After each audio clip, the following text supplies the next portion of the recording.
मित्रों, आधुनिक खोजों से ज्ञात हुआ है कि लाखों वर्ष पूर्व इस पृथ्वी पर मानव का जन्म हुआ था।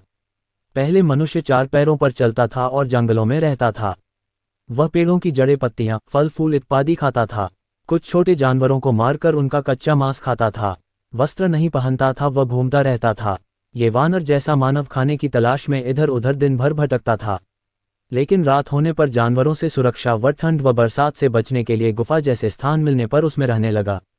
लेकिन वह अधिकांशतः पेड़ों पर चढ़कर ही रहता था और इस तरह रात में जंगली जानवरों से अपनी सुरक्षा करता था। संभवतः जब उसने ऊंचाई पर लगे पेड़ों के फलों को देखा, तब उनको तोड़ने के लिए वह धीरे धीरे अपने शरीर को संतुलित करते हुए 4 पैरों के बजाय 2 पैरों का उपयोग करने लगा। इस प्रकार उसके 2 हाथ स्वतंत्र हो गए, जिनका उपयोग वह धीरे धीरे किसी चीज को खोजने, पकड़ने व उठाने में करने लगा। और इस तरह वह 2 पैरों का उपयोग चलने एवं 2 हाथों का उपयोग काम करने के लिए करने लगा। इस तरह मनुष्य में धीरे धीरे शारीरिक परिवर्तन होते गए।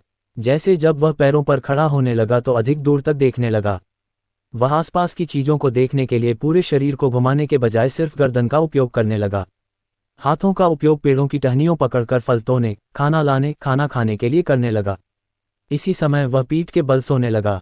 इस प्रकार शारीरिक परिवर्तनों के साथ साथ मानव के सोचने की शक्ति का भी तेजी से विकास होने लगा। उसके स्पष्ट रूप से रोने व हंसने की आवाज में भी अधिक स्पष्टता आती गई। निरंतर आते परिवर्तनों के द्वारा अब मनुष्य अपनी मूलभूत आवश्यकताओं जैसे भोजन, आवास व सुरक्षा के बारे में भी सोचने लगा। भोजन की तलाश में घूमते रहने के साथ साथ वह भोजन इकट्ठा भी करने लगा और जंगल में जानवरों से बचाव करने के लिए लकड़ी, जानवरों की हड्डियों, सींगों, धारदार नुकीले पत्थरों का उपयोग करने लगा। उपरोक्त तरह के मानव अर्थात आज से लाखों वर्ष पुराने मानव को आदिमानव कहा जाता है।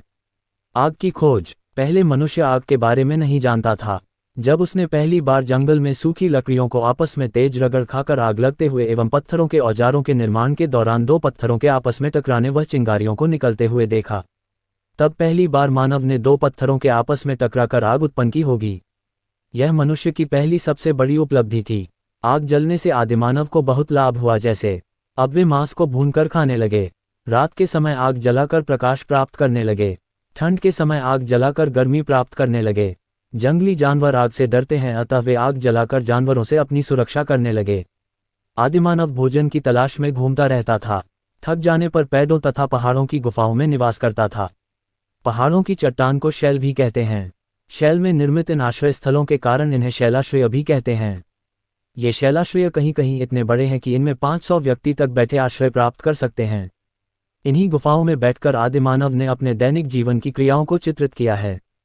क्योंकि यह चित्र गुफाओं की चट्टानों पर बने हैं, अतः इन्हें शैल चित्र कहते हैं। भारत में सैकड़ों स्थानों पर ऐसे चित्रित शैलाश्रय मिलते हैं। मध्य प्रदेश में भोपाल, विदिशा, रायसेन, सीहोर, होशंगाबाद, जबलपुर, सागर, गुना आदि जिलों में कई चित्रित शैलाश्रय से मिलते हैं। आदि मानव के पास हमारे जैसे वस्त्र नहीं थे। वे ठंड, बरसात आदि से बचने के लिए वृक्षों की छाल, पत्तों तथा जानवरों की खाल से अपना शरीर ढकते थे। इनके के साथ साथ लकड़ी, सीप, पत्थर, सींग, हाथी दांत और हड्डी से बने आभूषण का भी प्रयोग करते थे। ये पक्षियों के पंखों से भी आभूषण बनाते थे। हमारे प्रदेश में आज भी कई जनजातियों ऐसे ही श्रृंगार करती हैं और पंख, सीप, हड्डी, लकड़ी, रंगीन पत्थर, जानवरों के सींग तथा दांतों से अपने आभूषण बनाते हैं।